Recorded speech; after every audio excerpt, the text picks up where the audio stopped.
Iron Door Studio, International Man of Swordplay.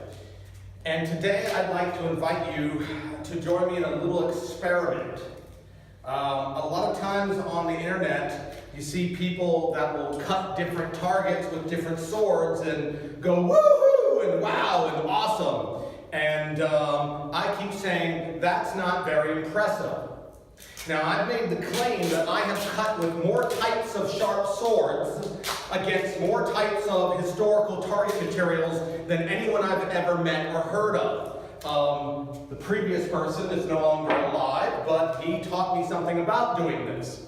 So what I have here, I have an ordinary steel slat, a steel bar I purchased at the hardware store. And I'm going to wrap the one end up with a little bit of duct tape to just get a little bit of a grip on it. And then I'm going to do an experiment on Mr. Pumpkin here and show you that this object I have, which is not a sword and not a blade, just a flat piece of modern steel. It's actually pretty soft. If I bend it, it will stay bent.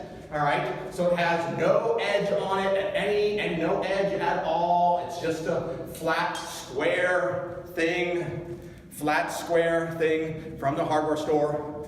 And let's see what happens if just using some force and some edge accuracy in my placement and some follow through, let's see what happens to a solid modern fall pumpkin here.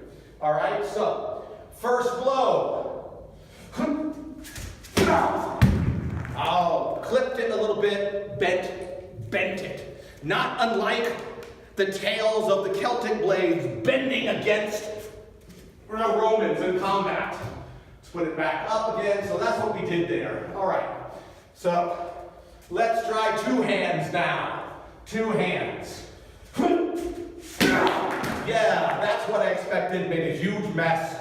And did this, okay? Because it doesn't really matter. A flat piece of steel will do a tremendous amount of impact on something like this. I can't even see where I cut it, hit it, and broke it. Because the force going into something like this is pretty substantial. So if this were honed to be a fine blade and had some edge on it, it wouldn't even have to be that sharp.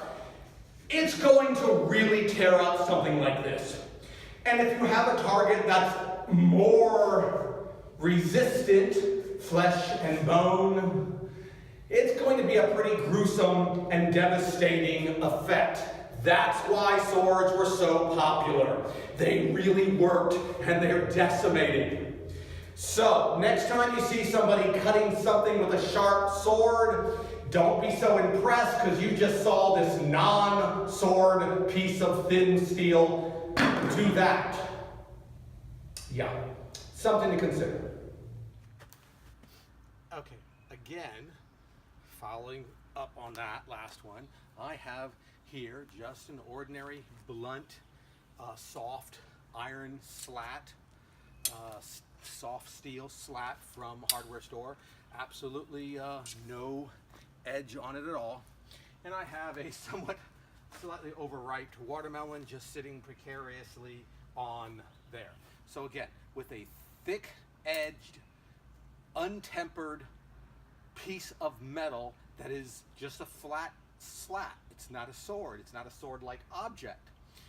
But the amount of force it hits with on an edge when striking correctly has a result. A clean cut right across the top. Again, so when you see these kind of things being done with sharp blades, don't be so impressed because this is nothing, right? It tells you a lot about swords. Put this into context. Use this as a starting point for understanding what sharp steel blades can and cannot do.